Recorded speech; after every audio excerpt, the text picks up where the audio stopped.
Hey, this is the C&D channel. I'm Chris. This is Dave, and we're gonna give our predictions for the main card for Strikeforce's Nunes versus Diaz #2. Please leave any comments or anything on the bottom here, or go to our or email us at the cndchannel@gmail.com, and also check out the C&D channel website as well. There's a lot of good new articles there as well.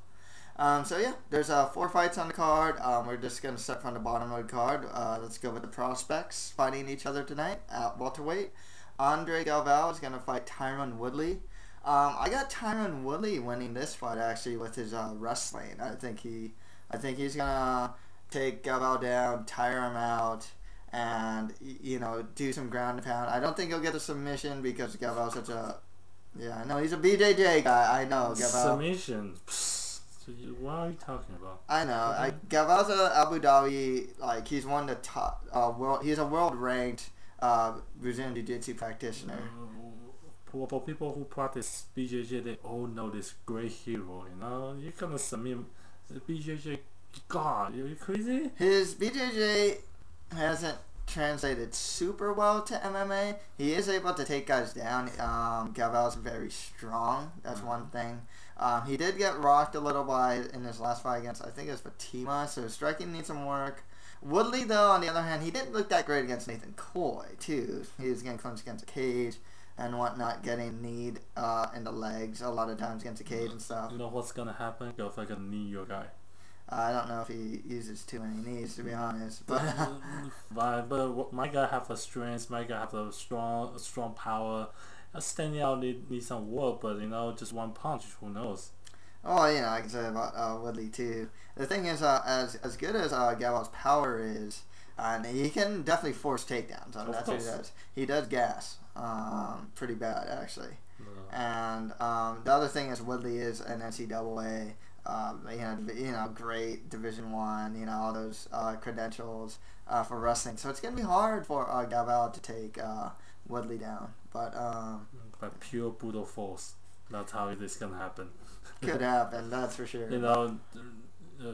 Same technique we're gonna do with UFC 119 as a shark. You just go, take the guy down, pain it for a while, go for the jiu-jitsu. They get points for it. I think that Woodley is actually going to utilize that tactic on Galvao, not the other way around, to be honest. Well, they all great, one's a good wrestler, one has a good takedown. I just see the, wrestling versus judo or wrestling versus takedown to see how it goes. Yeah, I'd have to go with the NCAA guy as far as takedown goes, though. But we'll see how that goes, I guess. Well, the worst would just choke you, rear naked choke, but, I don't know if that's going to happen either. Or arm bar where you try to take down, you put your arm wrong place, goodbye. Yeah, and both these guys are prospects, so it's the winner of this is most likely going to get a shot at the winner of Nunes versus Diaz. Oh, that's awesome. Yeah, there's a good chance for it. Both these guys. I know Woodley's actually undefeated. Galvao's actually on a pretty good streak himself too. Yeah, we'll see how it goes. I do feel that these two are probably going to be next in line, or very close to it at least. Nice. I know Paul Daly is going to fight Scott Smith at welterweight, so maybe one of those guys, if Daly wins, will probably get the next chance also. So I think actually these guys will probably need one more fight. Daly, if he wins this fight, he'll get the title shot. That's how I kind of see it. Well, how do you, in terms of speed-wise, what do you think about this match going to be? Woodley all the way. The wrestling, he's a lot more fleet-footed than Galvao. He's a lot more flat-footed. Galvao is more of a strength guy, where Woodley is more of a speed guy. That's okay. So for people who is trying to predict this, you would think Woodley has all the good banana. I think he has more tools to win. Okay. Yeah. Good points. All right. Who's next? Next fight is Josh the Punk Thompson versus Justice Jay-Z Cavalcante in the lightweight division. Look for title implications for the winner of this to get Gilbert Melendez. Thompson versus Melendez #3 would be awesome.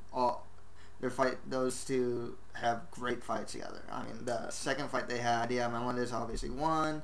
I'm picking Thompson to win this fight, actually.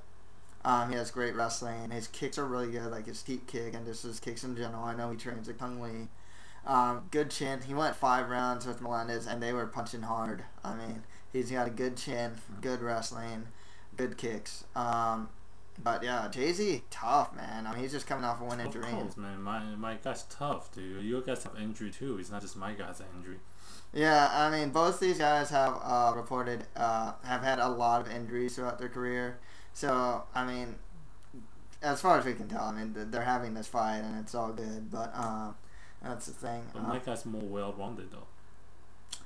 I would say so. I think it's one of those things where he's well-rounded. I'd say Jay-Z has a better BJJ, better Brazilian Jiu-Jitsu. Absolutely. Thompson has a wrestling background. I think he has a better wrestling. That's the thing. Like, so it's another BJJ versus wrestling then?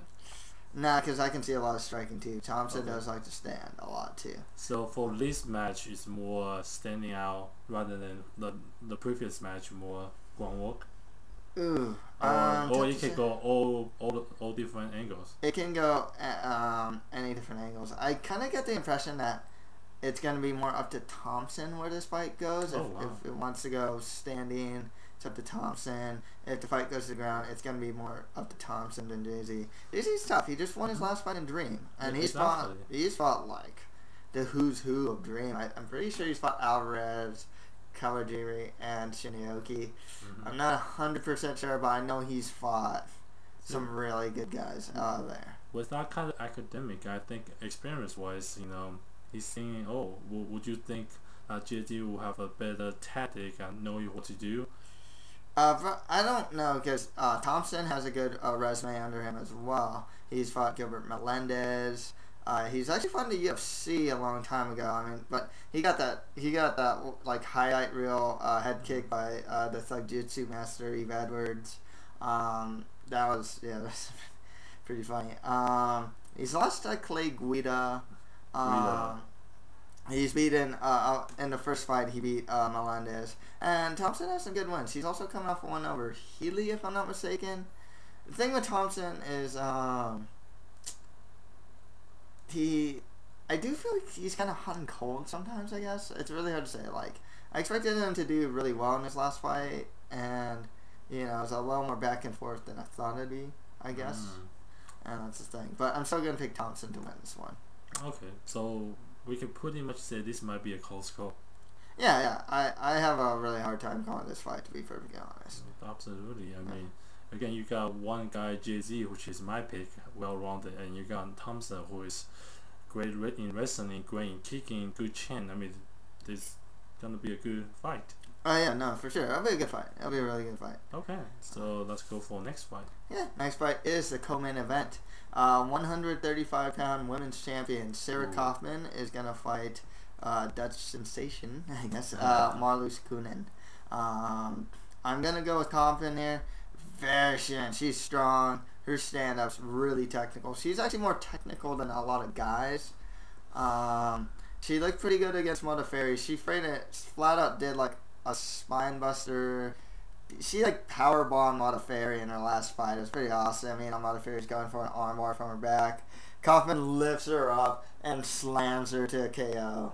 Marloes Coenen has actually beaten Modafferi in the first round by armbar from her back. So, as far as common opponents there, Modafferi is already right there.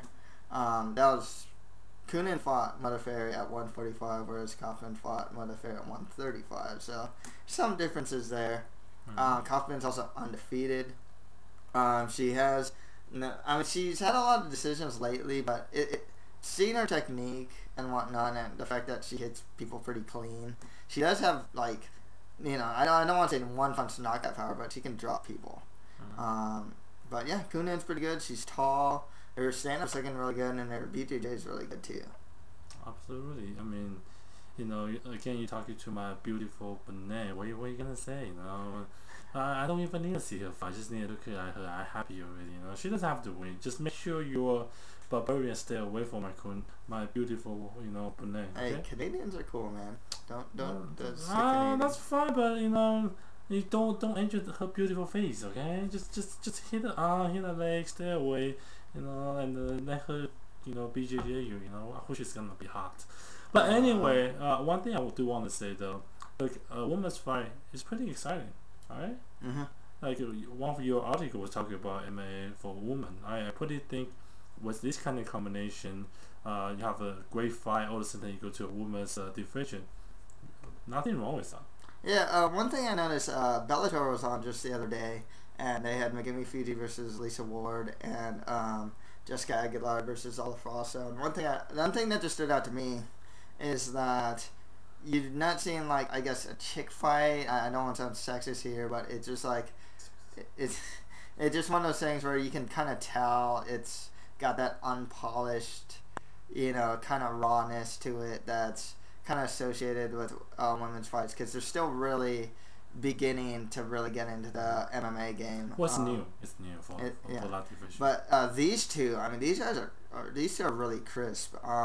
When Miles Kunin fought Cyborg, I mean, most of the fight just came off like any other fight. It didn't come off like two girls fighting each other. You didn't see that like sloppiness there. It was clean. It was technical. And I expect that with this fight. Kaufman can be very technical. Mm-hmm. When she clinches out, she really fights it in a way that doesn't always come off very. Like when you saw her like clinch with Modafferi, I mean, they were just kind of playing like tug of war here. Again, but otherwise, I mean, clinch is it's a tough game. Every single game in the MMA is tough, especially clinch. It's not easy. Yeah. So, but again, your pick. So for people who is watching this, why would people want to pick your pick? She's. I don't want to say she's the more proven fighter, but I think she's just more technically sound, a lot stronger. I think as good as Kunin's stand-up has been looking lately, and it's just a lot more technical lately. Kaufman definitely has better stand-up, and she does have the head. She does like head movement and stuff like that. So I just kind of see Kaufman winning it on the feet. I think that Kunin's gonna get some hits in. But I don't know if she's gonna like knock her out or anything like that too. And also Kaufman's undefeated. Okay. Kunin's enough, man. I need to protect Michael too.